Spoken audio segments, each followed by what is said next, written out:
1 to 3 with Christy D. The flavour of your afternoon. Thanks to Smash and Fry, Duke Street, Douglas. Open 12 till 10 daily. I sort of feel like I need to be on best behaviour because I'm chatting this afternoon to someone who knows how to present on radio, and it's making me a little bit nervous. I wouldn't go, I would not go that far. Mark O'Connor, it's lovely to have you with us. We should explain your previous history then in radio, because I have alluded to it. Go on. Give us a little kind of like précis of... Oh, God, no. When I was very younger, so I was about 17, 18, I used to work for another radio station, and I used to do some presenting here and there on the weekends and other bits and bobs. And do you miss it? I do, yeah, I do. It was really good fun, but I sort of took a different career path in the end and went into a completely different industry that still involves talking, but just a different kind of talking. Well, I'm glad you're talking with us today because you have come in bedecked in the garb of the Scouts, because that's what we're going to be talking about. We're going to be talking about the World Scout Jamboree. It's a couple of years since we've spoken about this, because it's only every 4 years, isn't it? That's correct, yeah. So tell me about your capacity. What's your involvement this time around? So I'm a adult volunteer with Scouts on the Isle of Man. I'm a local volunteer in Onchan. I was very fortunate to be appointed as the unit leader of the Isle of Man unit for the World Scout Jamboree. So in 2 years' time, we're going to be jetting off to Gdansk in northern Poland for the World Scout Jamboree, and we'll be taking 9 Scouts with us on that experience. What a brilliant opportunity. And you would know what a great opportunity it is because you have been to one of these. I have, yes. So I went in 2015, I went to Japan as a young member, and that was an incredible experience.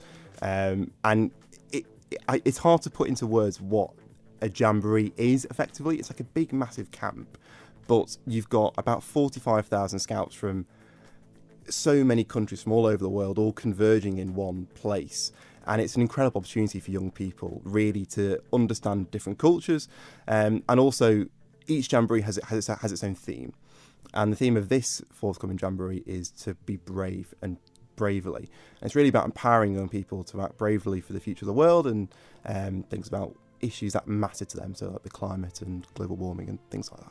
And, you know, the whole, the history of the Scouts really has always promoted that, hasn't it, in some way, shape or form, because it's about friendship, it's also camaraderie, but it's also about getting involved in nature and the outdoor activities and strength in that respect as well.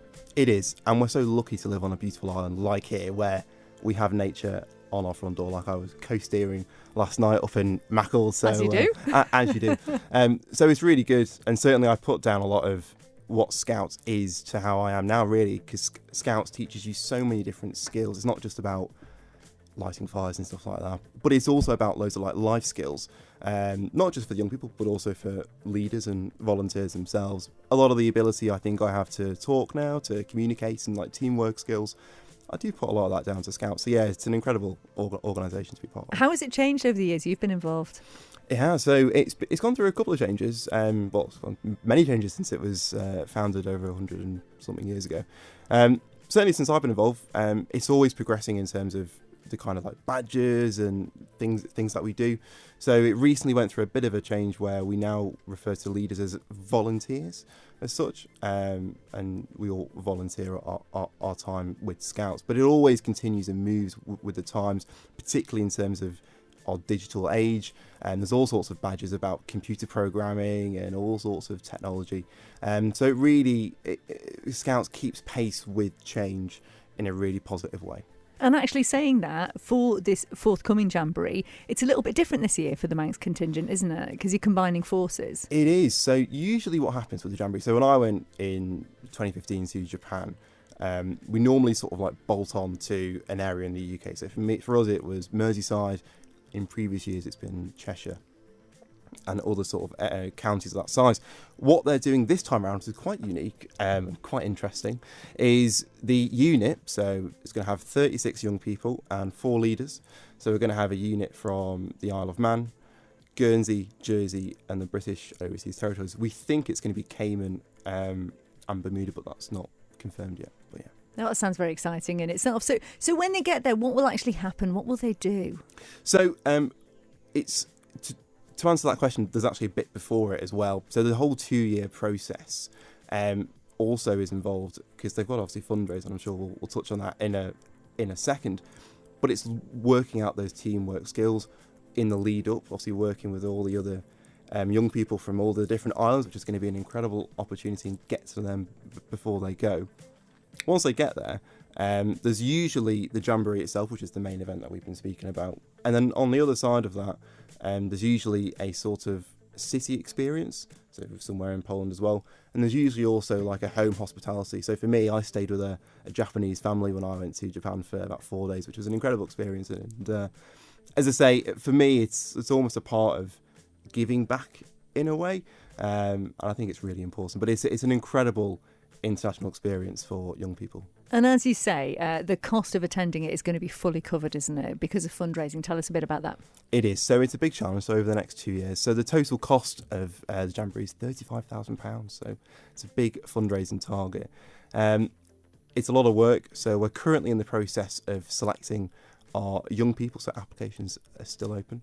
Once we've got those young people selected, it's then all hands to the deck really in terms of over the next 2 years, and there's all sorts of bake sales and everything else going on, any kind of which way we can fundraise, and we will. And we are really not necessarily financial support, but anybody who can support us in any way possible, and we're really open for any kind of offers of help. Okay, well on that note then, if someone wants to support you, how do they get in touch? So the easiest way is just to go to the Scouts Isle of Man Facebook page. Our pinned post at the moment has got all the Jamboree details on there as well, so they can head straight there. Also, you can just drop me an email as well, mark.o'connor with no apostrophe at scouts.im is also an easy way to get hold of me. And what about the Scouts themselves? Who can go on this and how do they apply? So it's open to Scouts on the Isle of Man. That's quite an important first tick on the box. But in order to go, you have to be born between the 30th of July 2009 and 30 July 2013. The reason for that is because there's very strict deadlines and times that's set by the World Organisation of Scout Movement. So basically, you have to be 14 and 18 when we're actually on the Jamboree site itself. But it's open to all Scouts on the Isle of Man. We've had a good number of applications so far to pick our 9. It's still open. The applications are open till the 26th of September on the Friday. We've got a information evening. I'm getting all the points here. We've got an information evening the week before on Friday, the 19th of September at Second Onken Scout Hall, starting at 7:30 p.m. And that'll just be a chance for me to explain what the Jamboree is. We'll also hear from previous participants as well about their experience. So if anybody's got any questions before they click that submit button, they can ask us then. Well, this sounds absolutely brilliant. I'm hoping you're going to keep us posted on it. I know there's 2 years before you go, but there's a lot going on in those 2 years, isn't there? Oh, we'll be sure to keep you involved, Christy. Absolutely. Well, I mean, I'm too old to go. Way too old to go. But yeah, I can't wait to follow you. Maybe you could do little audio diaries for us when you're out there. Who knows? Keep us posted. Well, if you are interested, do get in touch with Mark. As he said, we will share this interview on our socials after the show, and you'll be able to get it as a podcast as well. So again, just remind people where they go for more information, Mark. Sure. So if you head over to our Scouts Isle of Man Facebook page, it's the pinned first post you'll see. All the Jamboree details, including how to apply, and also how to contact me, are all over there. Fantastic. You have picked a song. I have. Well, I've sort of helped you pick it. Would you like to introduce it in your best DJ voice? Oh, God. I don't want to sound like Alan Partridge here. So it's all right. I do on a daily basis. So up next, we have got Coldplay and The Speed of Sound. Wonderful. Please don't take my job. 1 to 3 with Christy D, the midday show with flavour. Thanks to Smash and Fry, open daily from 12 across from the library on Duke Street.